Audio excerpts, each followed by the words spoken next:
KBC, it's Brett here. I just wanted to put a response into Brandon, Mr. Hall of Fame's thread that he's got going around. I thought about this for a while, and I think I've got an idea of what Brandon's trying to get across. It seems like a lot of people have great ideas, great choices, and I understand them. And a lot of them I would pick as far as putting somebody into metal.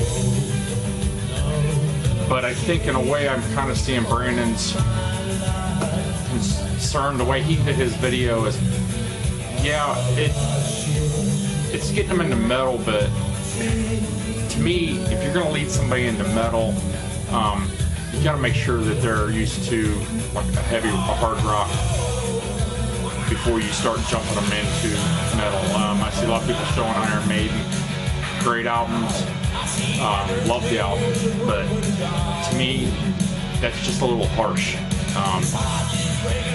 You know, for me, I look at it this way.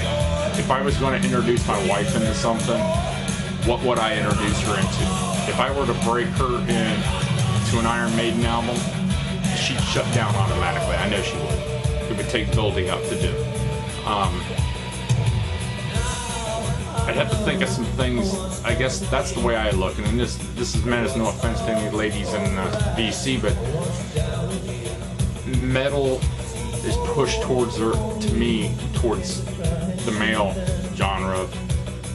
And even though there's a lot of women out there that love heavy metal, I think when they started out with it, a lot of them probably didn't get it, or they listened to it for their boyfriend listened to it or whatever. I'm kind of going on here, I guess, but I think I understand where Brandon's wanting to go with this. Is what would you use to introduce people into something a little heavier than what they're probably used to listening to, a little more harsh, a little harder, but not going over the top too much to where you scare them away. So I picked out some, and some of them are perfect. I pulled some out. I know they've been shown, but that's not what I'm not using them as my selection. I guess I just perfect examples. Pretty much everybody out there has pulled this out.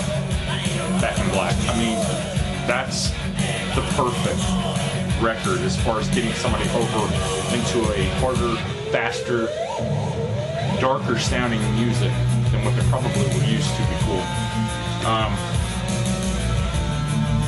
Same goes with this one, which I know, the Black Album by Metallica. I know it's not the most loved album by far, especially with Metallica fans. But if you were to actually look at that, if you were to put that on compared to Kill 'Em All, and you were to set somebody down in front of them that's never heard it before, they're more than likely going to react better to that than they are to Kill 'Em All. Kill 'Em All is going to be too much of a out the gate smack in the face. One that I did hit that I thought was actually good, and don't hear a lot about this, but if I were going to introduce somebody into it that's never heard of it, this might kind of, especially if they're used to listening to different genres of music. You also got to look at it as, what if you were to grab somebody who's only listened to country all their life, or classical, blues, jazz, that's all they've listened to. When you bring them into a metal scene or a hard rock, it takes a lot for their ears to tune out. It adds some noise. And actually get to listen to the music and understand and go in it. This is one of my favorite albums. It actually is. Everybody can comment if you want, but it's S&M by Metallica. I thought this was a perfect album to me, in my opinion. Had it on CD, got it on vinyl.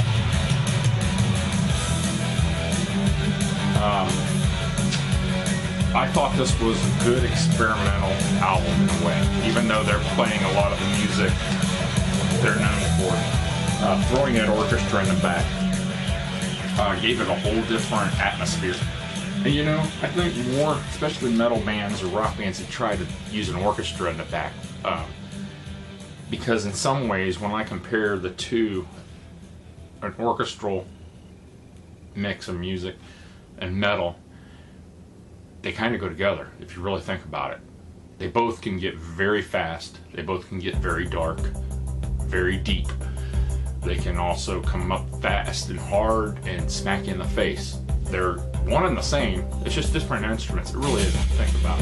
And I think the combination of those, of the standard guitar, bass, and drum thrown in with all the horns, the other drums, the strings, it makes something of it. I don't know if that makes sense.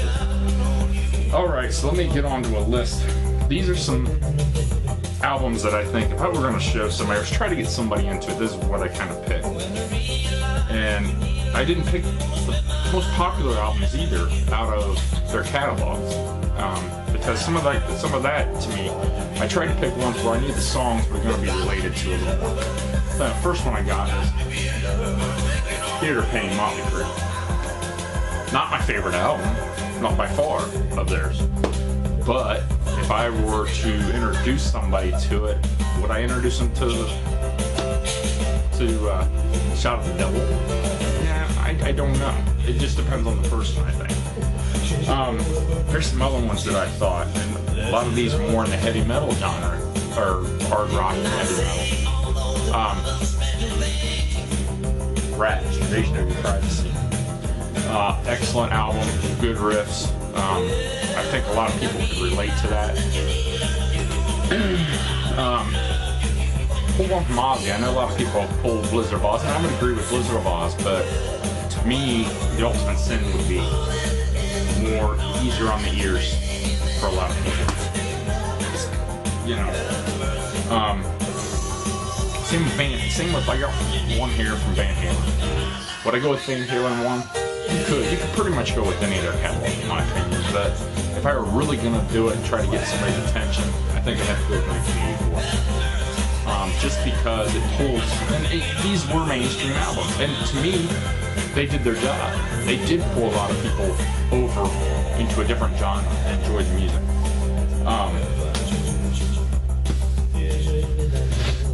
Another one, and Brandon, you're gonna like this one, but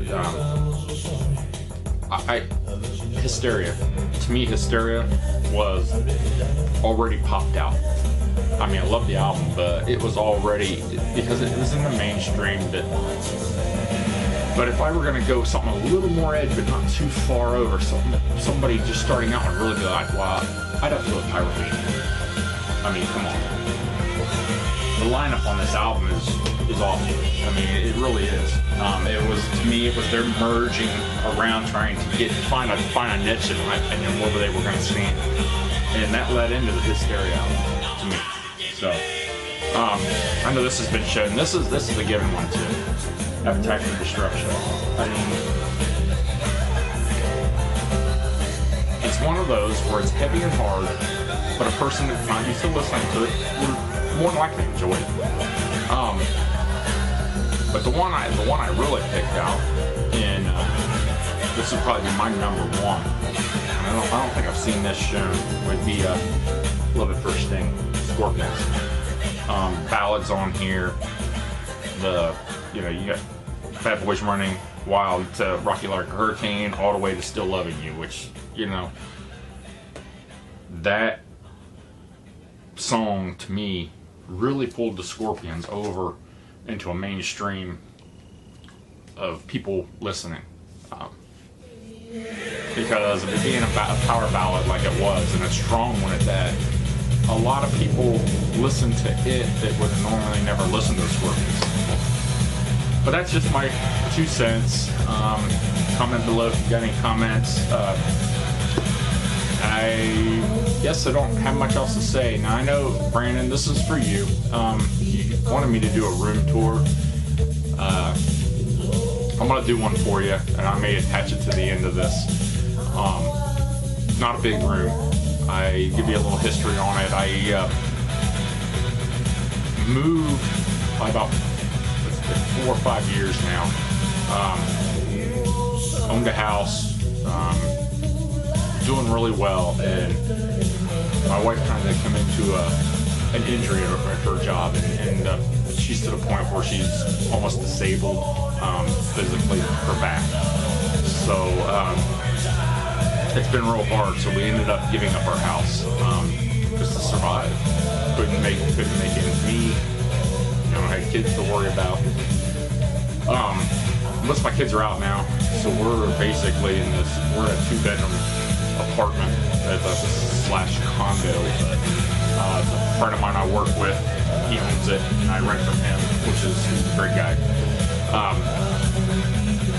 My man cave is my bedroom. So it's not real big. A lot of things are crammed in here.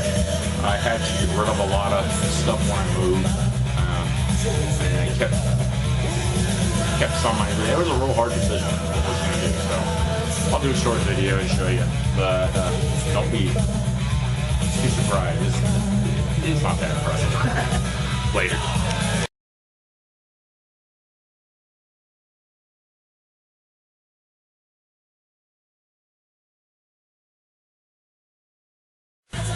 Okay, Brandon. Well, here you go. I figure I'll start out with this poster, and this one here and this one here.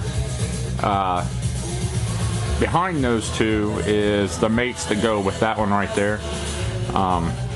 Was a huge Star Wars fan, been since I was a kid. Had a huge, massive collection that was one of the things I had to let go when I moved out of the house. I still got a few things.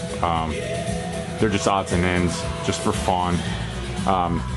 There's the first poster. Behind this one is Empire Strikes Back, and behind that one, flipped around, is Return of the Jedi. The only reason I did that is I think my wife was just getting tired of them sitting there. So my daughter bought that for me for Christmas last year, and my wife was like, put that up in place. And then I got that one in on an island. I just love that poster. It's kind of hard with the light reflecting in there.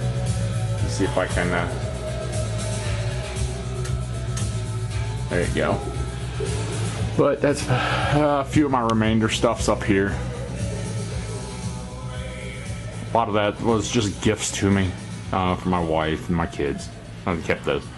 The TV, Xbox. But getting into, I have a stereo rack right here. It's a Technics turntable. It's the SLQL5 linear drive. Then I got the receiver I'm using right now. I'm gonna have to move in so I can get the names on them. I can't see it with the glare. It's a VSX 5000, and that's an interesting. I found a lot of the stuff I found at Goodwill's and Craigslist. The turntable came from Craigslist. This came from a Goodwill. Works great. It's a kind of a funny little receiver because it was one of the first surround sound receivers.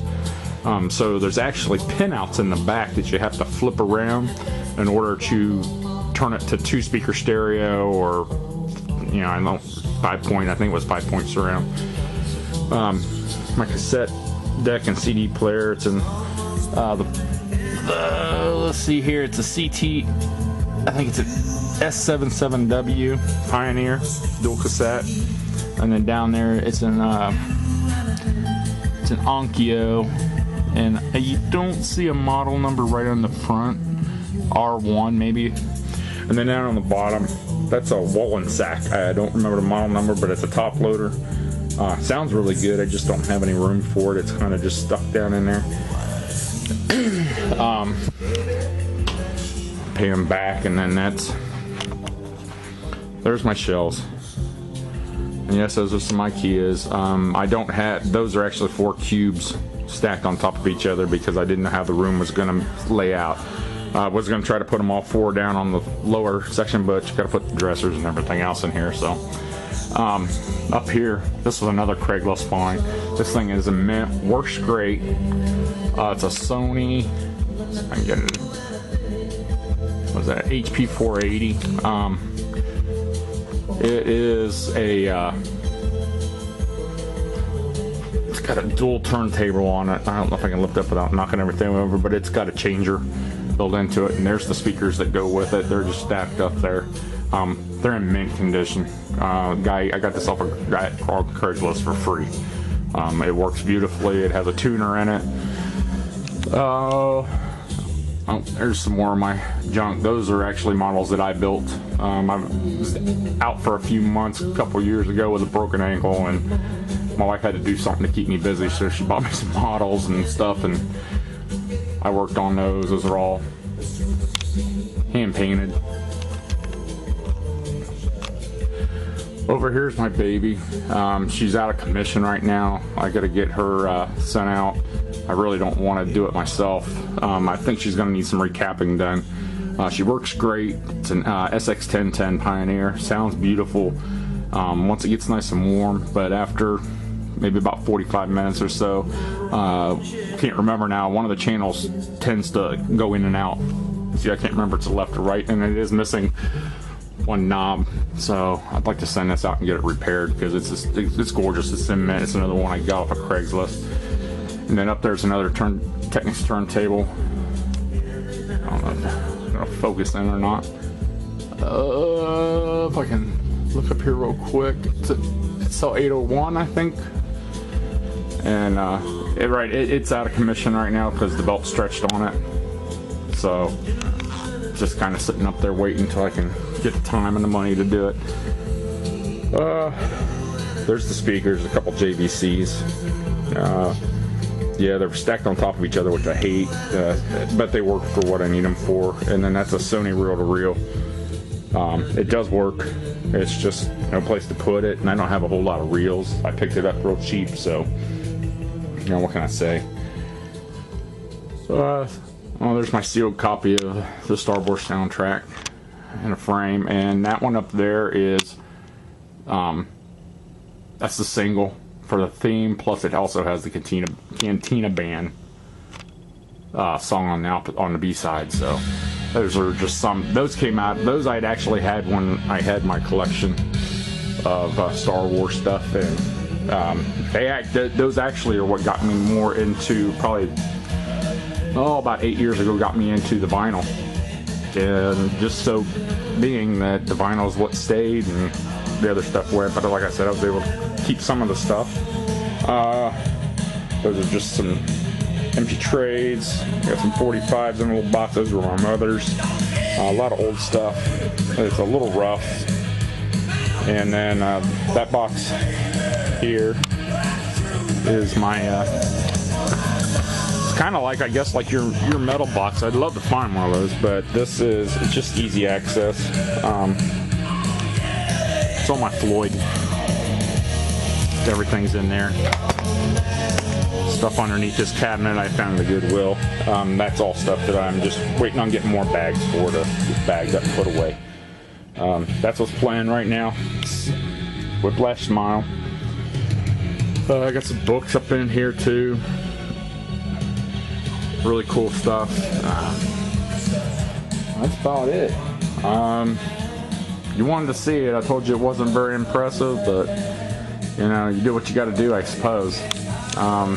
Hopefully getting back to where I can actually have a man cave again.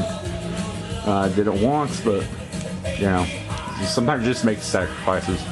Take it easy.